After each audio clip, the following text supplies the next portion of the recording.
આ જે છોકરો છે ઇન્ડિયન છે, એ હમણાં જ જસ્ટ માસ્ટર્સ કરવા આવ્યો હતો.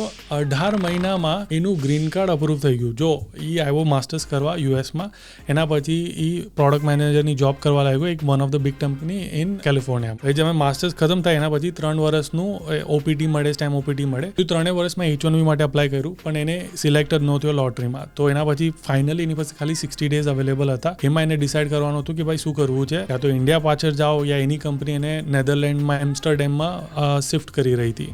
એ તો દિમાગમાં બનાવી લીધું હતું કે ભાઈ ચલો મારો ટાઈમ આવી ગયો છે અમેરિકા છોડીને પાછું જવાનું, યા મે બી પછી પાછો કાંઈ મળશે તો આવશું. પણ એ ત્યારે જઈને ઓવન એ વિઝા એને ખબર પડી કે ભાઈ આ પણ મારી સાથે શાયદ કામ કરી શકે છે. તો એ શું કર્યું, જોબ પછી 5-5, 10-10 કલાક વિતાવ્યા એ, અને એનું કેસ બનાવવાનું ચાલુ કર્યું. ઓવન વિઝા એ ટેલેન્ટ વિઝા છે, જે આમ ટેકમાં હોય, સ્ટેમ પ્રોફેશનલ હોય, એ લોકોને મળવાના ચાન્સીસ વધારે છે. હવે ઓવન વિઝાનું અપ્રુવલ રેટ શું છે, 94% છે. મતલબ it is the people who apply, 100 લોકો અપ્લાય કરે છે તો 94 લોકોનું અપ્રૂવ પણ થાય છે. તો 4 દિવસ પહેલા એ ટ્રીપ પર જઈ રહ્યો હતો યુસેમિટી, કે ભાઈ ચલો લાસ્ટ ટ્રીપ છે. પણ ત્યારે જ એને USCIS ગવર્મેન્ટથી આવી ગયું નોટિફિકેશન કે ભાઈ તારું ઓવન વિઝા અપ્રૂવ થઈ ગયું છે. અને એના પછી ત્યાં રૂકો ને, એ ઓવન વિઝા અપ્રૂવ થઈ ગયું. એના પછી 18 મહિના બહુ જ મહેનત કરી, અને એના પછી ગ્રીન કાર્ડ પણ એને અપ્રૂવ થઈ ગયું. I-140 અપ્રૂવ થઈ ગયું. એક સ્ટેજ આવે છે ગ્રીન કાર્ડનું, એ 18 મહિનામાં એ અપ્રૂવ કરાવી નાખ્યું. જે ઇન્ડિયન્સ લોકોને અગર એ જોતું હોય ભાઈ ગ્રીન કાર્ડ, એના માટે